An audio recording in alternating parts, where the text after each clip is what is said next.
आदाब दोस्तों। आज माध्यमिक शिक्षा विभाग में कमाई का एक नया फंडा बना लिया लोगों ने, उसके बारे में बता दूं। माध्यमिक शिक्षा का नियम है कि जो टीचर रिटायर होने वाले हों तो जनवरी माह में ही उनका अध्याचन भेज दिया जाए। तो ये नियम जब बना था शुरू में तो इसलिए बना था कि जुलाई तक सेशन स्टार्ट होता था, तो 30 जून तक जो लोग रिटायर होने वाले हों उनका अध्याचन 1 जनवरी तक भेज दिया जाए। तो उसके बाद तुरंत वो लोग अपना टेस्ट वेस्ट लेके टीचरों का सिलेक्शन करके भेज देंगे और 1 जुलाई से वो लोग के ज्वाइन वाइन होके पढ़ाएंगे। ये नियम था। बाकी ये आज मैं बताऊंगा तो लोग हंसेंगे, ऐसा नहीं चल रहा है, क्योंकि कई कई साल तो अध्याचन नहीं जाता, कई कई साल चयन बोर्ड का गठन ही नहीं होता, सचिव नहीं होता, अध्यक्ष नहीं होता और बैठक नहीं होती, बच्चों का इंटरव्यू नहीं होता, एग्जाम नहीं होता, तो ये बेकार हो गया है। लेकिन नियमावली यही थी कि हर विद्यालय को कहा गया था कि जो टीचर 30 जून तक रिटायर होने वाले हैं उनका अध्याचन आप 1 जनवरी तक मस्ट है भेज दीजिए, ताकि वो पूरी अपनी प्रक्रिया पूरी कर लें और जब विद्यालय 1 जुलाई को खुले तब टीचर आ जाएं। अभी अम्बेडकर नगर में क्या है, मैनेजर लोग टीचर खुद भरना चाहते हैं तो वैकेंसी अपने यहाँ स्कूल में दिखा के कहते हैं कि हम आपको रख लेंगे, आप लोग कोई 5 लाख 10 लाख 20-25 लाख जो जितना रेट पाता है वो ले लेता है। इसमें अध्याचन भेजते ही नहीं। ऐसा वो क्यों कर लेते हैं?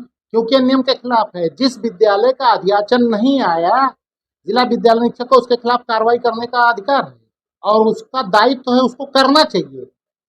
जिला विद्यालय निरीक्षक को पूरी तरह जानकारी, कितने पद स्वीकृत हैं किसी विद्यालय में इसको पता है, कितना वेतन जा रहा है इसको पता है, जो वेतन कम जा रहा है वो विद्यालय में नहीं हो, ये शॉर्टकट में भी पता कर सकता है कि जो 40 टीचर स्वीकृत हैं और 20 का वेतन जा रहा है, 20 कहाँ तो 20 खाली है, तो अध्याचन मांग ले। वैसे भी लिख के मांगना चाहिए, लेकिन ये नहीं मांगते।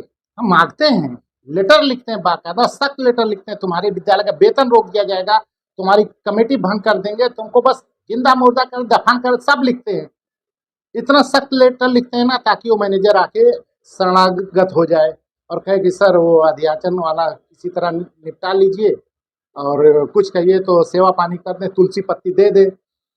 और डी सबको ये चाहिए रहता है, तो अध्याचन ना भेजने के लिए भाई तो तुलसी पत्ती लेके पूजा पाठ हो जाती है, तो फिर अध्याचन नहीं लेते।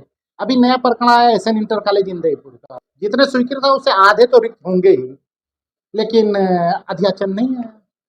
जिला विद्यालय निरीक्षक को नोटिस मारना चाहिए था, उसका वेतन रोकना चाहिए था, मैनेजमेंट भंग करता, अध्याचन किसी के थ्रू लेता और वहाँ इलाहाबाद भेज देता।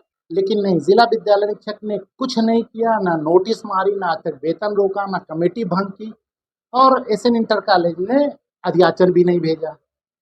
अब इसके पीछे कितने की लेन देन हुई है वो मैं अभी नहीं बोल सकता, क्योंकि अभी शायद पैसा जमा किया जा रहा है, दिया नहीं गया है। लेकिन आश्वासन है कि आप अगर दे देंगे तो हम कार्रवाई नहीं करेंगे। खुलेआम धांधली हो रही है।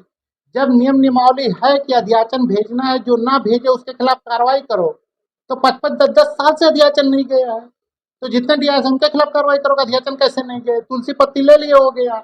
अभी मेरी नज़र है ये वर्तमान डीआईएस पे कि एसएन इंटर कॉलेज का अध्याचन भेजता कि नहीं भेजता। वैसे तो सभी विद्यालय 42-45 विद्यालय हैं, उनके अध्याचन पे नज़र रखा हूँ, लेकिन एसएन इंटर कॉलेज का खास तौर पे क्योंकि वहाँ से जो लेन देन होता है उसकी मुझे जानकारी मिल जाती है। अब बाकी कौन कितना पैसा दिया उसका तो मुझे नहीं पता रहेगा, तो इसमें मैं नज़र रख रहा हूँ कि अध्याचन भेजता है कि नहीं भेजता है और ना भेजने के लिए इसने कितने रुपए में सेटलमेंट किया। अगर मैनेजर ने अध्याचन नहीं ला के दिया इसको, तो इसने मैनेजर और प्रिंसिपल के खिलाफ क्या कार्रवाई की, ये सब जानकारी इकट्ठा करने के बाद फिर मैं अच्छा वीडियो बनाऊंगा और शिकायत भी दूंगा और होगी कार्रवाई। इसमें डीआईएस के खिलाफ कार्रवाई हो जाएगी, पक्का हो जाएगी कि मैनेजर और प्रिंसिपल का दायित्व है डीआईओस तक अध्याचन भेजने का, लेकिन इलाहाबाद भेजने का दायित्व है डीआईओस का। इलाहाबाद अगर नहीं गया तो उसके लिए जिम्मेदार डीआईओस है। भाई तुमने क्यों नहीं भेजा, क्या देखा? ऐसे पूर्व में मैंने एक प्रकरण पकड़ा था, तो जो लोग सेटिंग कर लेते थे उनका अध्याचन मंगा लेते थे ये लोग, लेकिन वो एक बाबू थे उस जमाने में, तो वो रजिस्टर डाक से भेजते थे और उस पर लिखा रहता था निदेशक शिक्षा माध्यमिक, संयुक्त शिक्षा निदेशक ने, निदेशक शिक्षा माध्यमिक फैजाबाद। अच्छा, होना क्या चाहिए था, निदेशक शिक्षा माध्यमिक शिक्षा इलाहाबाद, लेकिन वो इलाहाबाद की जगह पे फैजाबाद लिखते और संयुक्त की जगह पे निदेशक लिख देते बस।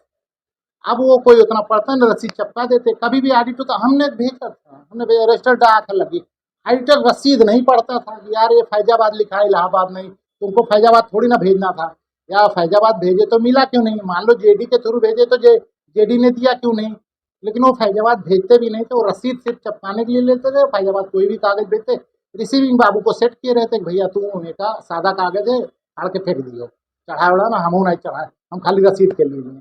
तो मामला पकड़ा था, उसके बाद जाने लगा, लेकिन मैं बहुत दिन से ध्यान नहीं दे पाया। अभी पता चला कि चैन बोर्ड सख्त है और वो अध्याचन मांग रहा है, लेकिन हमारे डीआईएस साहब अपना मोल भाव में लगे हुए हैं, तो मैंने कहा ठीक है, लगे रहो, फिर देखते हैं क्या होता है।